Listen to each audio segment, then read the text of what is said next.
May adlaw na usab sa tanan natong mga kaigalaan o mga kaigsunan natong Seventh-day Adventist. Aniya na usab ang tingog sa Last Message of Mercy Seventh-day Adventist Church nga nagapadayon sa paghatag o mga pagtulunan, ilasikad sa balang kasulatan o sa espiritu sa tagna. Sa diin ining adlaw usab ka topiko nga atong pagatunan may tungod sa kasaysayan sa mga Israelita samtang nagagawa sila sa Ehipto. So, Exodus from Egypt, the Golden Calf Apostasy. Mao nang atong topiko nga the Golden Calf Apostasy, will it happen again? Mahitabo pa kini pag-usab, mao kini ang atong pag-asosihon pinasikat sa Biblia o sa writings ni Ellen G. White. Sa Patriarchs and Prophets, page 293. Ang alagad sa Diyos nagasulti, the history of the wilderness life of Israel was chronicled for the benefit of the Israel of God to the close of time. The varied experience of the Hebrews was a school of preparation for the promised home, Canaan. Review and Herald, Volume 4, page 200, column 1. We need to beware lest we suffer the same fate as did ancient Israel.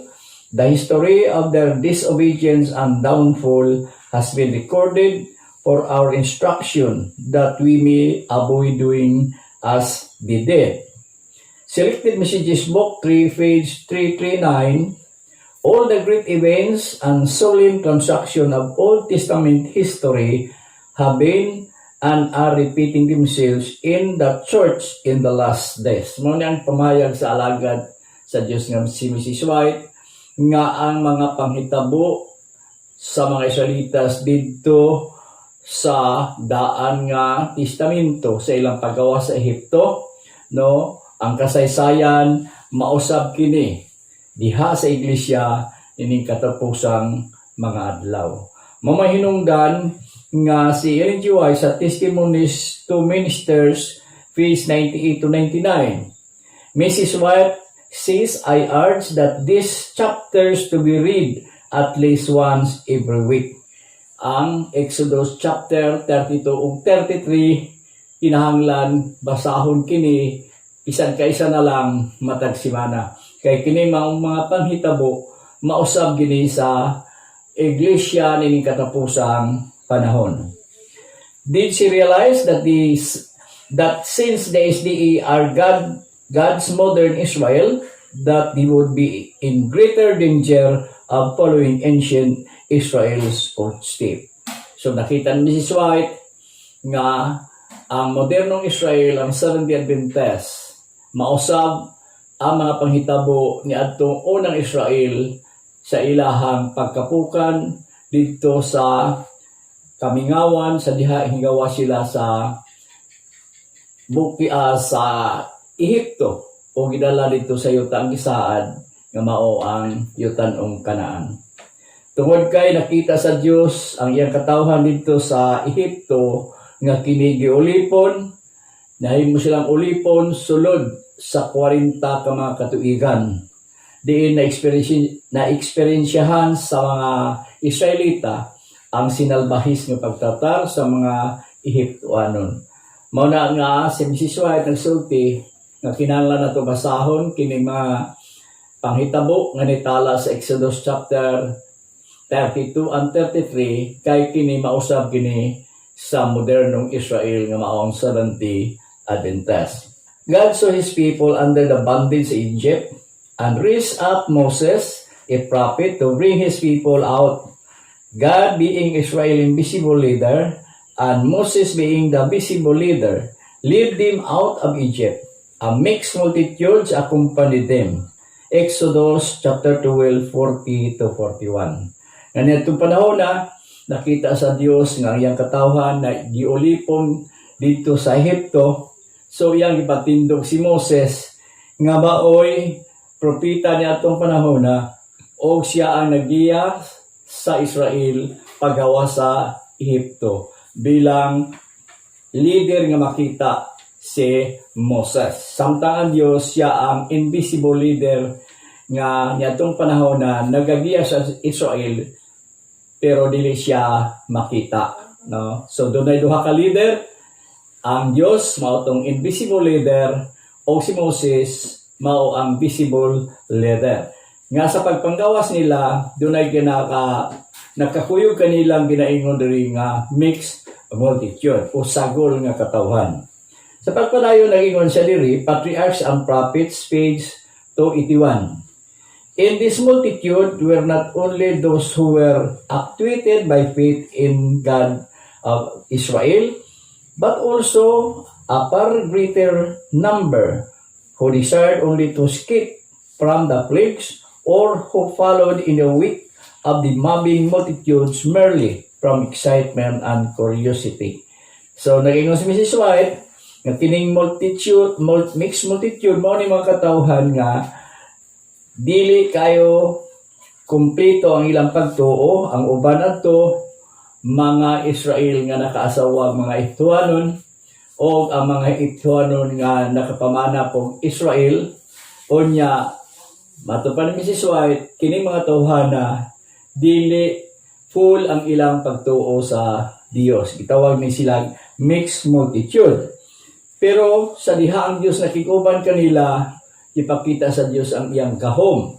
Pinagi nga giabrihan sa Dios ang dagat nga mapula o dito sila miagi, no? Usa ka kahibulungan nga mga panghitabo tungod ka ang Dios nagagiya kanila. Exodus 25:8 sa diha na nga nakaabot na sila, nakatabok na sa dagat nga mapula. Nagsulti ang Dios, o pagabuhaton mo sila usa ka balaang puloy-anan alang kanako aron ako magapuyo sa taliwala nila. Ug tan-awa nga buhaton mo sila sumala sa iyang panig-ingnan nga gipakita ko kanimo dito sa bukid.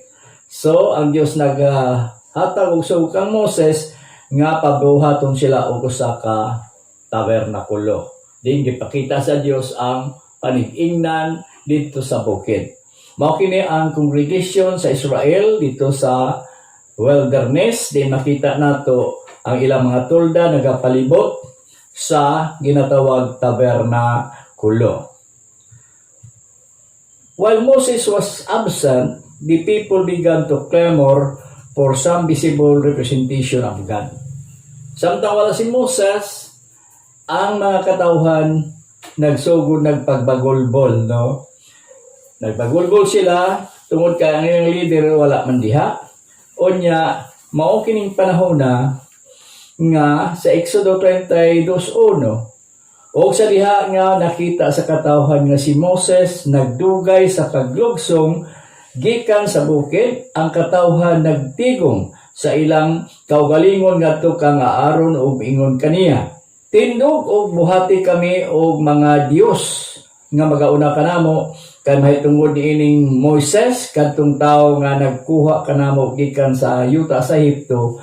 Kami wala manghibalo kung unsay nahitabo kaniya. O si Aaron mingong kanila, panangtanga ninyo ang mga aryos nga bulawan nga naa sa mga dalunggan sa inyong mga asawa o sa inyong mga anak nga lalaki o sa inyong mga anak nga babae o dad-a kini ninyo di ngari kanako. O siya nagdawat niini sa mga kamot nila o gikulit ni kini niya uban sa mga silsil o gihimo niya kini nga usa ka nating baka nga tinunaw o mingon sila, kini sila mao ang imong mga Dios o Israel nga mikuha kanimo gikan sa yuta sa Ehipto. Igalayson kung ato i-analysar kini mao mga bersikulo, no? Kining Israel nasayod yun sa mga kasuguan sa Dios. O si Aaron bilang siya ang high priest natong panahon na. Sa diha nga ang mga Israel hangyo kaniya nga buhatan sila Dios. Bisan pa sa kahibalo ni Aaron nga dako kay ning supak sa kasuguan sa Dios, wala siya naghimo nga wa siya nagsulti nga dili ta pwede maghimo ani tungod kay kini dakong sala sa tubangan sa Dios. Usa kini kapag pagsupak sa kasuguan sa Dios labi na sa una ug kaduhang sugo. Ang yanong gihimo, iyang isultian ang Israel nga panangtanga ang inyong mga ariyos, inyong mga asawa, bisan pa sa mga anak babae ug anak lalaki, ug dan-al kiri kanako, o sa diha, ang idala dito kay Aaron sumala sa Arico Sibia. Iya kining gitunaw, unya gigamitan niyag sinsil, o nahulma ang usa ka nating baka nga bulawan. Exodus 32:5, ug sa diha nga si Aaron nakakita nini, nagtukod siya og usa ka halaran sa atubangan sa nating baka. O si Aaron nagmantala o mingon, ug mauna ang pista ni Jehovah. Gawas pa na nahigalay soon, naghimo pag si Aaron og usa ka halaran, no? Para sa ilang Dios nga ilang gihimo, no? Unya nagmantala pa si Aaron nga ugma mauna ang pista ni Jehovah. Og sa nanagmata sila sa pagsayo sa sunod nga buntag, og na naghalad sila og mga halad nga sinunog, og na nagdala sila og mga halad sa pakigdait, og milingkod ang katawhan sa pagkaon og sa pag-inom, og na nagapanindog sila sa pagdula. Igalay soon ang Israel nahibalugi sila nga dakong sala ang paghimo o pagsimbag Dios. O niining panahon na nahitabo pagyod ika-29 ka adlaw nga pagkaugma ngonta ang pagbalik ni Moses diha sa kampo, no?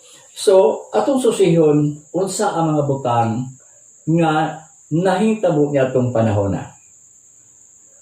Let's look a little closer at these events. Ingon pa ni White. Who was Israel to God? Kinsa man ang Israel? Ngadto sa Dios.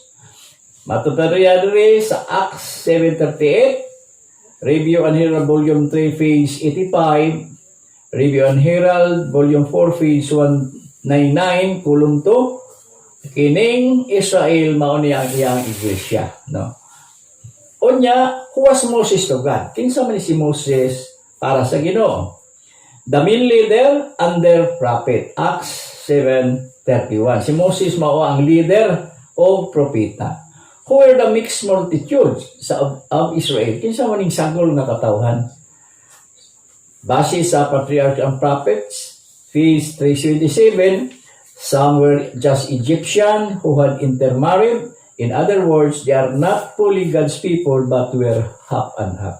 So kini ay mixed multitude o halo ang katawhan, dili kini mga Israelita, mga Ehiptoano ning nakapangasawa og Israelita o mga Israelita nga nakapamana og Ehiptoanon. So dili gini sila full ang ilahang pagtuo sa Dios. Sa laktod nga pagkaistorya, dili ni sila katawhan sa Dios. What was God trying to show His people by performing all the mighty miracles in their behalf? Unsa man ang katuyuan sa Dios nga nagpakita man siya ani mga milagroso kaayo mga butang, no? Review and Herald, page 199, column 2. When the children of Israel were in bondage of the Egyptian, God revealed Himself as a God above all human authority, all human greatness. So nitong panahon na igalay soon, gipakita sa Dios nga siya mao ang Dios nga ang simbahon labaw pa sa tanan nga mga katawhan nitong dapita nitong panahon. Sama pananglit, daghang mga milagro yang himo. Paglabang sa dagat nga mapula, paghatag o pagkaon, pinagis tinapay, nga mahulog ka sa langit, sulod sa 40 ka mga katuigan. Di ba dako man kani nga kay bulungang buhat sa Dios, gipakita sa Dios ang iyang pagkagamhanan. Unya, kinsa man si Aaron sa Israel? So si Aaron, una, he was Moses' voice to the people. He took the instruction and messages of God through Moses and let all Israel know what they were.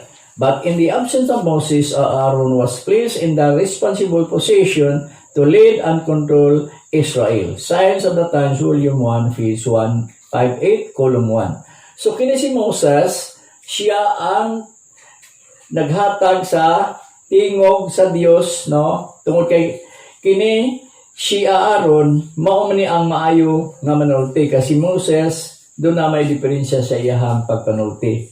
So matag instruction nga gihatag sa Dios ngadto kang Moses, si Aaron ang magahimo nini, no? Siya magdala sa maong mga mensahe unya kini si Aaron mao kini ang mupuli ka Moses sa diha nga wala si Moses sa maong kampo. So siya ang nagapangulo o nagakontrol sa Israel base sa Signs of the Times, Volume 1, page 158. He became the guardian of the church. Siya pa ang magpalantay sa iglesia. He was made Israel leader or governor and was placed in charge in the entire congregation. Siya ang leader sa Israel, siya ang gobernador, o siya ang tagdumala sa kinatibuk ang congregation sa Israel. Judicial authority has been delegated to him. Patriarchs and Prophets, page 316. He became magistrate of the church. Siya ang hari sa iglesia. The Spirit which had actuated the people imbued him, and he took the lead of undirected as general and people singularly obedient. Testimonies, Volume 3, page 299. Ang Espiritu nga iya nabatunan, mao ni hinungdan nga nahimo siyang nagdala ngayong Pangulo o naghimo as general. Unya ang mga people misunod kaniya. God had committed the government of the people to him in the absence of Moses. Ang Diyos nagapiyal ngadto kay Aaron sa panggoberno sa diha nga wala si Moses. Who were the people that came to Aaron and told him to form of God? Isa man yung mga tawhana nga hinduon ni Aaron nga maghimo sila Diyos-Diyos. Sumala sa writing si Miss White, it was the mixed multitude, the group who are not fully united with God's people, being half and half. Kini mga tawhana nga midool kay Aaron nga magpahimo o mga Diyos-Diyos, mao ni mga tawhana ang ginatawag mixed multitude o halo ang katawhan nga dili full ang ilahang pagkakatawhan sa Dios. The large company of mixed multitude were the people responsible for instigating the making of golden calf. Spirit of Prophecy, Volume 1, page 243. Mao kini ang kadaghanan sa mga katawhan nga nagahimog pagsulsol kadto kay Moses nga pahimuon og usa ka Dios-Dios. They were the leaders in apostasy. Mao sila ang mga pangulo sa pag-apostasya. They were the first to indulge murmuring and impatient. Mao ni bagulbulan nga mga katawhan unya walay dili siya makahulat, no? Patriarchs and Prophets, page 316. They were the ringleaders in wickedness. Sila ang mga pangulo sa pagkarutan. Patriarchs and Prophets 3:24. They were ever a hindrance and snare to Israel. Sila ang nahimong litag, no? Sila mao ang sagabal sa Israel. Patriarchs and Prophets 2:81.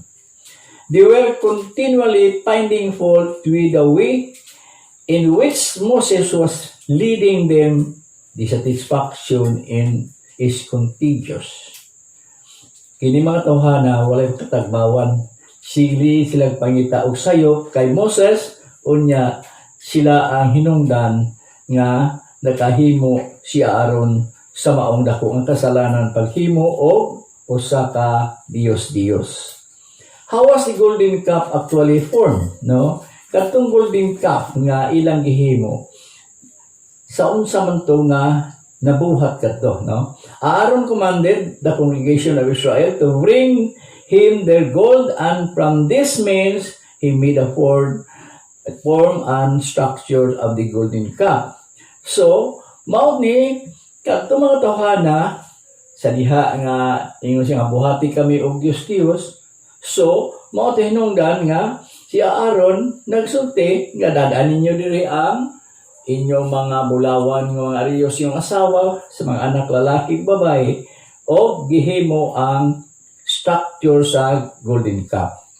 So all the people who donated their gold and means to establish the golden cup were guilty of this great sin, just as if they were the ones who formed it. Ingon pa ni Mrs. White, katong tanang katawhan nga may appeal sa pag-donate sila mga bulawan aron himuon kining nating baka nga bulawan, sad-an sa dako kayo nga pagpakasala, no?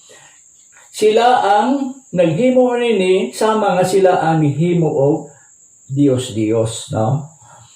If the people would have not given Aaron their gold to establish the golden cup, could it have still been made?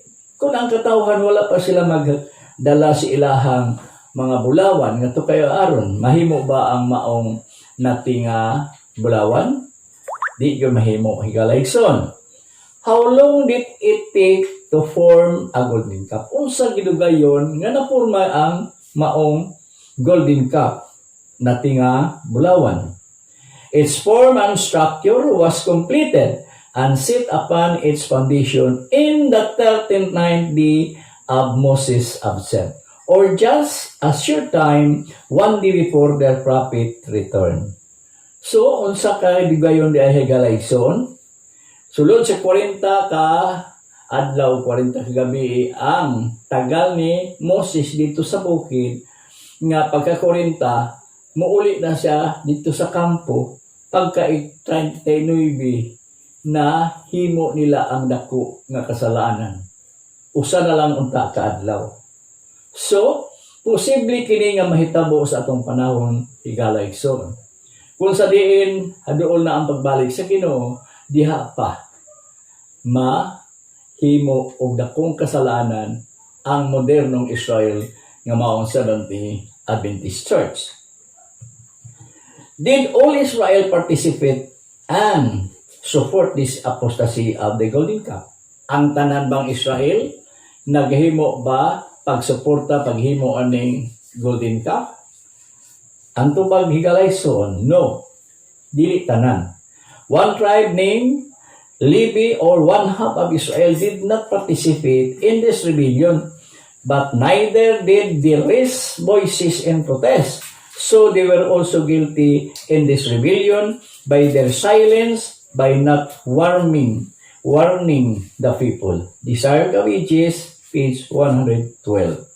So, sa paghimo sa kong kasalanan, paghimo og golden cup, dili tanan, no? Katunga sa mga Israel, wala mo partisipar. Pero, wala po sila, nagpataas silang tingog, aron sa pagprotesta. So, sumala singon Mrs. White, they were also guilty in this rebellion by their silence, by not warning the people. No, unsa dayo? Sila sad usab ni maong rebellion, pinagi silang pagpakahilom, wala sila magpahatag pasidaan sa mga katawhan. So, higalayson, ini katapos sa mga adlaw, kung magpakahilom kita sa diha nga nakita nato nga ang iglesia ana-anay dako nga kasalanan unya, magpakahilom ta. Ingon Mrs. White, sad-an gyapon kita. Sama ra ka nga naka-appeal ka sa dako nga sala. Sa pagpadayon, when the golden cup was finally completed, what did Aaron along with the rest of the leaders tell the people? Sa diha nga nakumplito na ang golden cup, unsa may gisulti ni Aaron nga sa mga katawhan? This be thy gods, O Israel.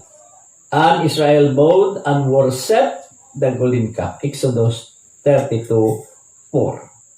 Kung atong tanaw ni higalayson, since there is only one golden cup, then why their leaders proclaim that this be thy gods, making it plural? Usa raman unta ka golden cup, ngano ingon man nga kini mao'y imong mga Dios Diyos. Mga, ang gamit plural. Sa ito pa, The Spirit of Prophecy, Volume 1, page 249, gi-interpret ni Ellen G. White. The structures of the golden cup itself now represented the God of Israel. But it could not literally talk, only men could do the talking of it. Sa ito pa, kay kini imong mga Diyos o Israel, lakit kadto mga leader sa Israel, nahimo nga Diyos kay katong golden cup, di man to pwede nga mo sulti. Muna ingon Mrs. White.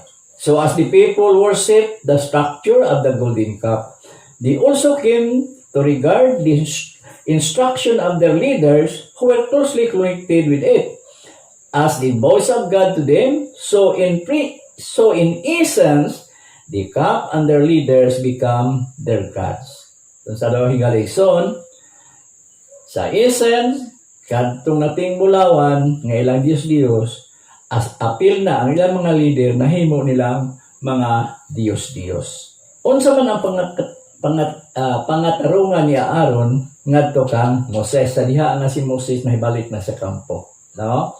Kay hilabi ang kasuko sa ni Moses, gani iyang gilabay ang duha ka papan nga bato.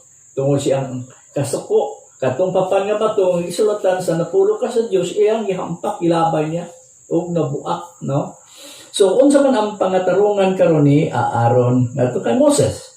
Mabasa na to sa Exodus 32:22. O mitubag si Aaron, dili unta mo silaob ang kasuko sa akong Ginoo.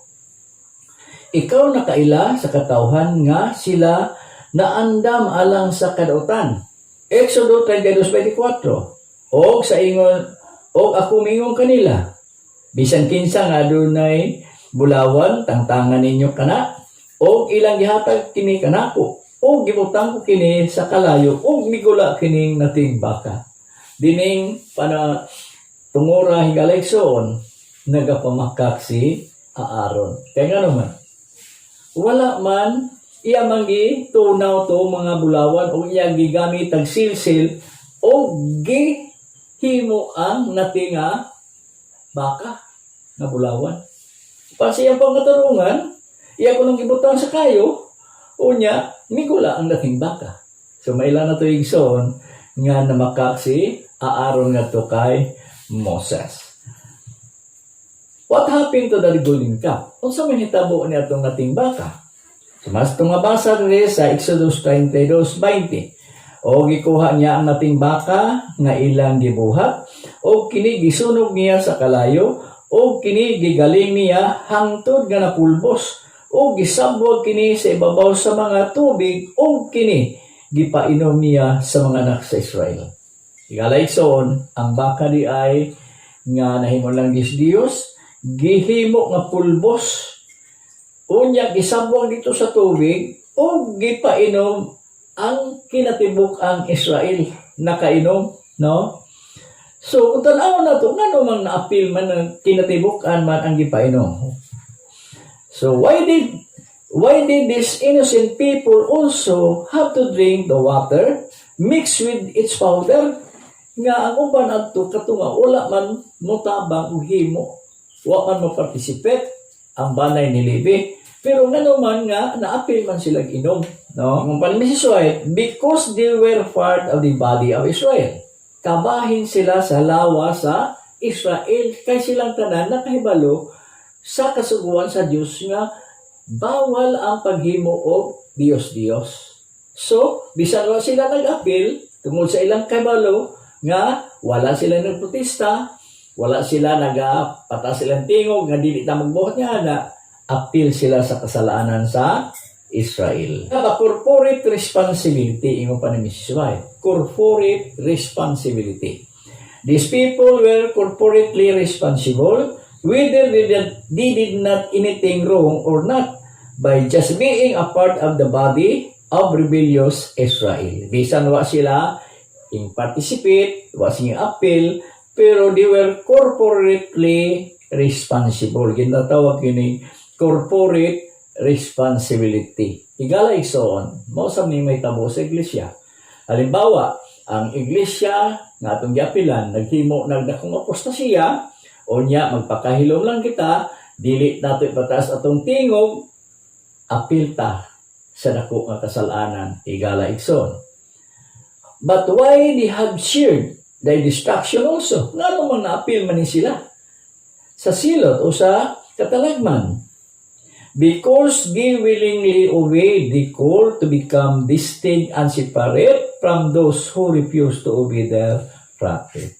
Tungod kay nahibalo sila o nisaan sila nga mutuman o magpalain sila, no? Pero mao niya dako kayong kasalanan nila nga wala sila mosunod sa gisulti sa Dios o gisulti sa ilang propeta. O Israel, hear the call. No? Ang tanang Israel nakibalo sa mga pagtawag. Kita mo din ng Israel ng Seventh-day Adventist na sayo dito kung sa itong mga doktrina, no? Ikanta sa sinugdan. Unya, sa pagkakaroon, daghakay mga doktrina sa Seventh-day Adventist nga gipang-usab. Unya, magpakahilom tayo kalaigsoon. Sa ingon ni Mrs. White, maapil gyapon ta. No? Maapil ta. As to where they would stand and lean their influence, either with their God and their prophet, or along with their rebels. Mao ni higalayson. Duha ra mapilian nato. Diha sa tong iglesia kung naay mga apostasiya, duha lang atong pilion diri. Asa atong sundon ang ato ba mga pangulo sa iglesia o ang Dios ba sa langit. Sa pagpadayon nagingon din Exodus 32:27. O sa mingon kanila mao kini ang giingon ni Jehova, ang Dios sa Israel. Magtakin ang tagsa-tagsa katao sa iyang pinuti, diha siyang hawa o pangagi kamo o magbalik-balik kamo gikan sa usa ka putahan ngadto sa usa ka putahan sa kampo o patyan ninyo ang tagsa-tagsa sa iyang igsoon o ang tagsa-tagsa sa iyang kauban o ang tagsa-tagsa sa iyang silingan. So higalayson ang gihimo sa mga anak ni Levi, nagtakin sila mga pinuti, unya nagbalik-balik sila gikan sa pikas pultahan hanto sa pikas pultahan, sumalas mabasa to sa Biblia. Gipamatay ang ilahang mga igsoon, tagsa-tagsa nila mga kauban, bisan pa ang ilang mga silingan. O sumas Biblia, yadtong adlaw 3,000 ka mga katawhan ang gipamatay. Ang pangutana, kining mga tao nga gipamatay, taga-diin man Sumasa rin ko sa Biblia, taga-sulod sa kampo. Dili taga-gawas. So, sa sinurot ni Israel, kay mausap man posible nga kung maghimo ka apostasiya ang modernong Israel, dagha mga matay diya sa sulod. Tungod kay nagyong may Israel, mahimo tong ihemplo ang nahitabo sa karaang Israel, mausab sa modernong Israel na Seventh-day Adventist. So pinagi ni higalayson, klaro ang gipahig sa Biblia nga delikado di ay, no? Delikado di ay ang nasa sulod kung magahimo og apostasiya ang maong iglesia. Patriarka o manalagna, pahina 198. Ang kamatuoran nga si Aaron na panalanginan o napasidunggan nga labaw kaayo sa katawhan. Mao'y nakahimo siyang sala nga makalisang kaayo. Kaya nga naman, siya ang high priest, siya ang labaw nga sacerdote, gipanalanginan siya, gipasidunggan, nakabalo siya sa balaod sa Dios, pero wa siya mapataas siyang tingog. Tinguyon lang siya sa mga katawhan. Kung si Aaron may kaisog sa pagtindog alang sa katarungan sa walay pagtagad sa mga sangputanan, iya unta nga mapugnan katong apostasiya. Dili unta mahimo ang dakong nga salaanan kung gitindugan ni Aaron ang prinsipyo sa tinuod nga pagka-saserdote. Nag-ingon sa Pinadayag 21:8, apan alang sa mga talawan o sa mga dili matinhoon, ang bahin mao ang paggiadto sa linaw nga nagasilaab sa kalayo kasupri nga mao ang kaduhang kamatayon. Higalayson, delikado kayo. Kung kita manalaw sa pagsulti sa kamatuoran, bisan sa atong kasayuran apan kita magpakahilumta. Kita considered talawan.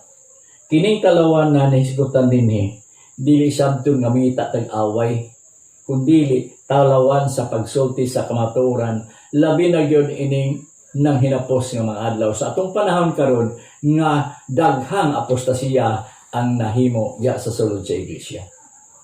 Sa pagpadayon ni Galayson, o kung iya pa napasabot ang katawhan ngadto sa mga katalagman sa Sinai, o napahinumduman sila mahitungod sa ilang solemne nga pakigsaan sa Dios sa pagtuman sa iyang kasuguan, masanta unta ang dautan.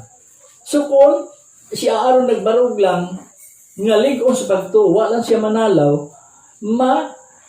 masanta unta kining pagka dautan o paghimo sa dako nga sala, pero nanalaw man si Aaron. Galayson, ining katapos sa mga adlaw kinahanglan magmaisog kita pagbarog sa kamaturan. Magmaisugon ta dili nga ngita tag-away, kundi maisugon ta nga magbarog sa kamaturan labi na ning katapusang mga adlaw.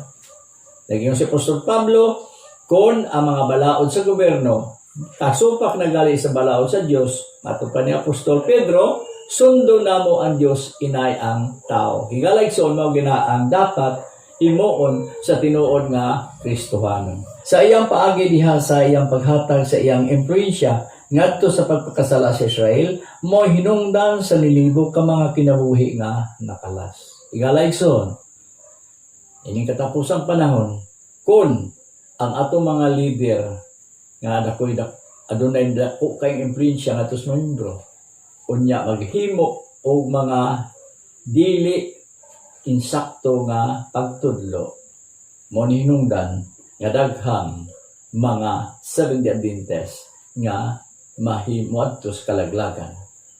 Sinisiway ta pasidaan sa iyang sinulat nga dako og tulubagon ang mga pangulo, ang mga magtutudlo, nga kung nagtudlo ang mga pangulo og mali o bakak, pulo kapilo nga silot ang ilang pagadawaton. Mao nang ingon ni Sisway. Genesis 22. Ako mao si Jehova nga imong Dios nga nagbawi kanimo gikan sa yuta sa Ehipto, gikan sa balay sa pagkaulipon. Dili ka magbaton og laing nga mga Dios sa atubangan ko. Sa gihimo sa Israel nga wala magbarog ang pangulo nga mao si Aaron. Dako ang kadaot tungod kay nahipaluman ta si Aaron nga ang paghimong Dios dako nga sala, pero wala siya kaisog sa pagpugong sa Israel. Mausab na mahitabo sa atong panahon kung ang atong mga pangulo magpasulabi ang katalaw, dili magsulti sa kamatuoran, daghang mga Adventista nga malaglag Igalayson. Patriarchs and Prophets, page 305. Whatever we cherish that tends to lessen our love for God or to interfere with the service due to Him, of that we make a God. Matod pa sa alagad sa Dios, bisan unsa ang atong gipalabi nga makapaminos sa atong gugma sa Dios o makababag sa mga serbisyo nga para sa iyaha, diyan pinagi niya na naghimo tag Dios. So usahay makaingon ta na wala man ta magsimba og mga larawan, wala man ta magsimba og mga Dios.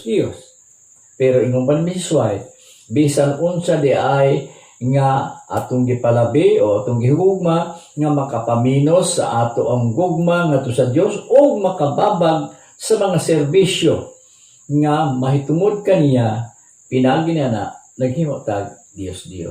So usahay sablay kita diri Igalayson. Labi na gyud sa adlaw kapulay, daghan ta nga gipanghimo, usahay malangan ta pag-adto sa simbahan tungod kay natay mga giuna, ingon pa ni Mrs. White, kana mga butanga atong nakahimo nga natong naghimo og Dios. So sa pagpadayon na ingon si Moses dere, Moses said to those who had separated themselves from the apostasy within the camp, "Ye have sinned a great sin." Ingnan niya to mga katawhan kadto nagahimo, no, pagpakasala ningon niya, naghimo kamo dakong apostasya dinhi sa kampo o nagahimo kamo pinaka dako nga kasalanan. He then at God's direction removed the tabernacle of God's presence from the midst of Israel and placed it for outside and away from congregation.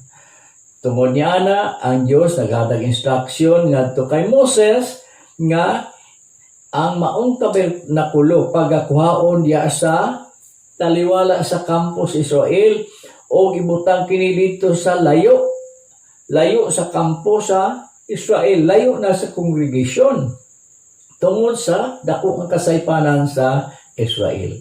Moses instructed Israel that all were truly repentant of their rebellion and apostasy to humbly go out and worship God at His tabernacle to plead for His forgiveness and see His mercy. So, giingnan Moses ang Israel nga kadtong mahinulsulon sa ilang paghimog apostasya, mugawas sa kampo o magsimba sa Dios dito sa gawas sa kampo o sila pasayloon o makita niya ang himaya sa Dios dito na sa gawas sa kampo.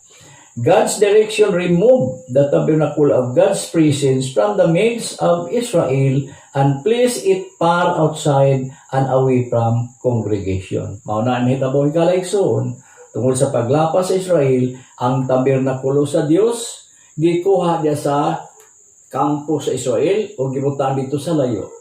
Unya pinagini ang maong tabernakulo o iglesia wala na diha sa sulod sa kampo. Pagpadayon, let us examine these events more closely. Ato kuno yung sutao ni mga panghitabo.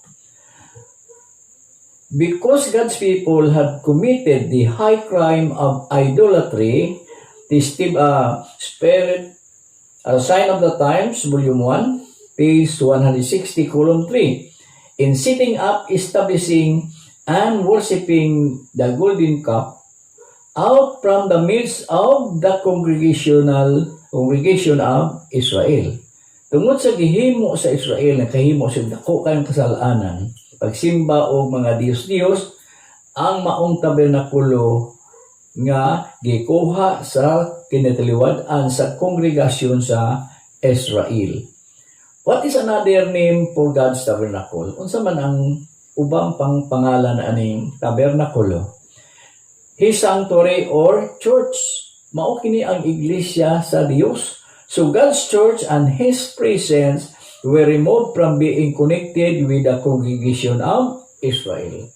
Pinagi silang kasalanan, ang iglesia sa Dios, ang una nga mga katawhan sa Dios na ang presensya nawala diya sa ilahang kampo unya ang congregation sa Israel na putol diha sa Dios, sa pagsimba nila sa Dios. Since God's presence was removed far away from congregation of Israel, they were no longer considered to be the church of God at the time, but a nation and church. Tungod kay ang presensya sa Dios ug ang tabernakulo na gikuha man diya sa sulod, no, dili na sila makonsidera nga iglesia sa Dios. Tungod kay anang panahon na makonsidera sila nga usa ka nasyon nga wala nay iglesia. Signs of the Times 160 column 3. Their sin had also separated Moses, their leader, from them. Pinagi sa kasalanan sa Israel, nahitabo nga si Moses mipalayo diha sa kampo sa Israel. But something happened. Because of this golden cup apostasy, Moses, their prophet, in obeying God's instruction, separated himself from the congregation and was with God's tabernacle unto church or church. Ang nahitabo dito, natungod sa pagsimba nila o sa mga sa Diyos-Diyos, ang bulawan nga, nating bulawang baka, nakahimos lang na kung apostasya, si Moses nga ilang propeta sa pagsunod sa kabubuton sa Dios mihawa diya sa ilahang kongregasyon. Unya dito siya sa tabernakulo sa Dios sa gawa sa kampo o sa tinuod nga iglesia, wala na diya sa kampo kundi dito na sa gawa sa kampo. Review and Herald, Volume 4, page 200. The history of their disobedience and downfall has been recorded for our instruction, that we may avoid doing as they did. It has been written for our admonition, upon whom the ends of the world is coming. Yung pa ni Mrs. White, ang kasaysayan sa ilang pagka masinupakon o pagkahulog nga na-record diha sa Biblia o sa kini ka-instruction alang kanato nga dili ta mohimo sama sa ilang gihimo, no? Kay kini nasulat haron mahimo natong leksyon nga dili ta mosunod sama sa gibuhat sa Israel. If we pass this caution and warnings, developing the same traits and of character developed by Israel, what excuse can we plead? To us, the warning is given. Testimonies to Minister, page 1012. No? Kung ato ning palabyon, kining mga pasidaan, unya, maghimo ta sa samang mga inaiya, unya, maghimo ta sama sa gihimo sa Israel sa unang panahon, unsa man nga excuse ang atong pangayoon sa Dios. Nga, kita usab, gipasidanaan man sama kanila. So di kita kahimo nga mingon ta Ginoo may mahibalo. Tungod kay ang Biblia klaro man naghatag og pasidaan pinaagi sa atong alagad nga si Mrs. White. Mao na nga sa Testimonies to Minister, page 98 to 99, Mrs. White says, I urge that these chapters be read at least once every week. Kanang Exodo chapter 32 o chapter 33, kinahanglan na basahon ng Mrs. White kaisa kada simana. Igalaigsoon, makasubo lang nga kasagaran sa mga Adventista wala nagbasa sa maong Exodo kapitulo 32 o 33. Did she realize that since they are God's modern Israel, that they would be in greater danger of following ancient Israel's footsteps? Nahibalo si Mrs. White nga ang Seventh-day Adventist nga modern Israel kadaghanan mosunod yun sa lakang sa mga unang Israel. Mao na ani tabo sa atong panahon karon igsoon nga anianta sa katapusang panahon. God led His modern Israel, His Advent people out of the world, and brought them through a Red Sea experience in order to test their faith in Him. Mao na higaligson nga ang Dios mao'y nagagiya sa modernong Israel nga Seventh-day Adventist gawas ining kalibutan upan mag-agi sila og mga pagsulay sa ilang pagtuo kung unsa gyud kamatidun-anon ang ilang pagtuo ngadto sa Dios. Who was the invisible leader of this Advent people? Kinsa man ang leader nga dili makita sa mga modernong Israel? So, Jesus Christ, our invisible leader. Sa unang panahon, ang Diyos ang nagagiya kanila gikan sa Ehipto ngadto sa yutang gisaad nga maong Jerusalem. Karon ang saad mao na ang langit nun nga Jerusalem. O ang ato nga leader nga dili makita mao si Ginoong Hesukristo. Who did Christ raise up to be the invisible leader in His people, to be the messengers of the Lord, and to instruct and guide His people to the promised land of heavenly Canaan? Kinsa man ang leader karon sa modernong Israel aron mauni mugiya sa iyang katawhan ngadto sa langit nun nga Canaan? Walay lain ang alagad sa Dios nga si Ellen Gold White. Do we see mixed multitude accompanying the Advent people, and how they be allowed to enter that church in the first place? Kinsa man mga mixed multitudes o halo ang katawhan sa samang higayon sa panahon ni Moses nga hinguban sa Israel gikan sa Ehipto ngadto sa yutang gisaad. Review and Herald, Volume 2, page 589, column 2. By conformity of the world, a mixed company will be brought into the church. Mao ni mga tawhana nga nagapahiuyon di ay sa kalibutan, mao kini ang nadala diha sa atong iglesia karon. No? So, do we find such unconformity to the world taking place in the church history? Matubag kini Testimonies Volume 1, page 128. Then I was printed back to the years 1843 and 1844. There a spirit of consecration that there is not now. Ingon pa ni White, balik nga to sa katuigang 1843 ug 1844 ang mga espiritu sa consecration dili na nato makita karon diha sa iglesia. I saw the conformity to the world, the unwillingness to suffer for the truth. Nakita ni White nga kasagaran sa mga 70 Adventist nagpahiuyon sa kalibutan o dili nila isakripisyon sa ilang kaugalingon para sa kamatuoran. So the mixed multitudes are those who are half worldly and half God's, or not fully united with God's true people and only giving Him half service. So mao din ni higalaysoon ang mga mixed multitudes, mao ni mga katawhan nga nagapahiuyon sa kalibutan, unya katunga lang ang ilahang pagtuo, unya dili full ang ilang serbisyo nga gihatag ngadto sa Dios. Hebreanon 3:16. Kinsa pa kadto sila nga nagpakadungog ngani misupil bato kanila? Dili ba mauman kadto silang tanan nga namahawa sa Ehipto ubos sa pagpangulo ni Moses? O kinsa ba kadto sila nga gikasuk-an sa Dios sulod sa kapatan katuig? Dili ba mauman kadto ang mga nagpakasala kinsa mga patayng lawas na ibilin dito sa kamingawan? Mao na ang pahayag ni Apostol Pablo sa basahon sa Hebreanon nga kadto mga gikasuk-an sa Dios dito sa bukid sa Sinai samtang sila migawas sa Ehipto, ang ikasukan sa Dios mao tong mga nagpakasala, na naglapas sa kasuguan sa Dios.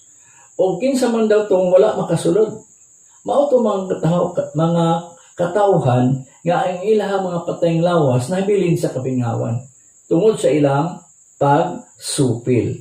O kinsa man ang iyang gipanumpaan nga dili gayud sila makasulod sa iyang kapahulayan, kundili mao ba kadtong mga masupilon?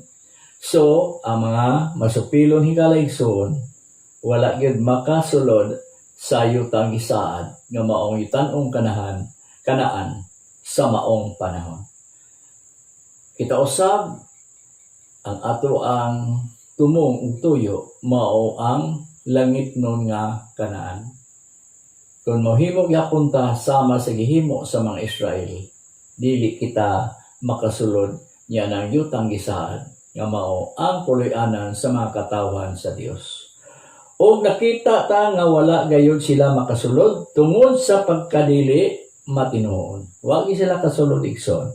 Kung magpabilin kita nga dili ta magmatinuon sa kasuguan sa Dios, dili kita makasulod yan ang gingharian nga gitagana sa Dios alang sa mga matinumanon.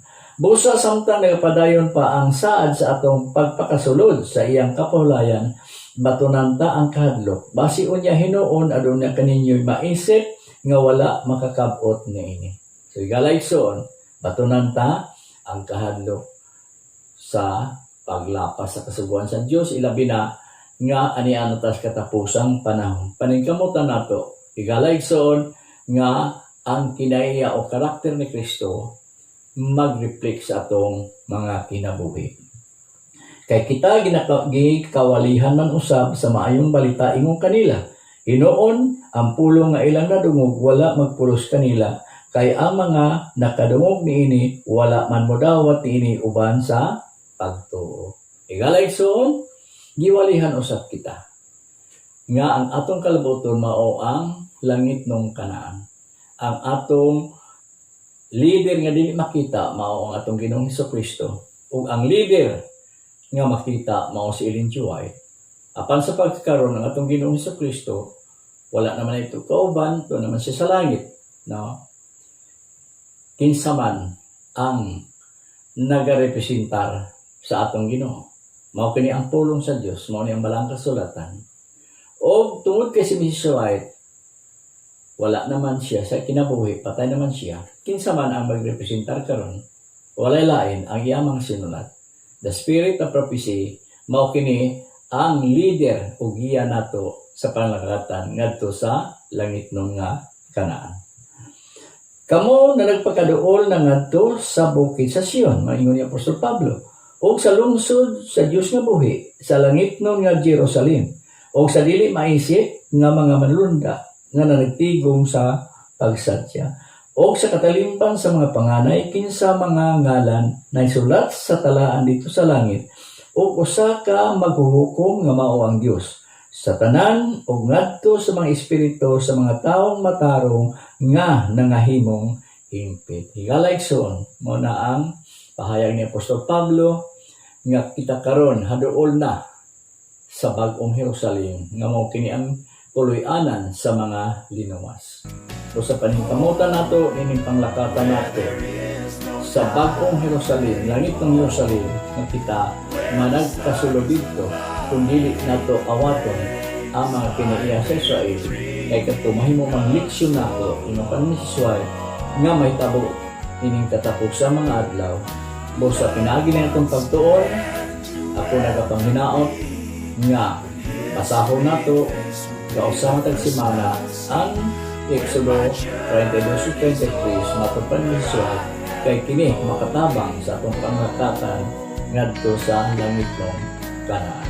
O kawa naman tayo panahon, pinigupos niyong igsuon, Diyos disbilya magaingon, ang Diyos sa langit, magapanalangin karugtanan o dagang salamat.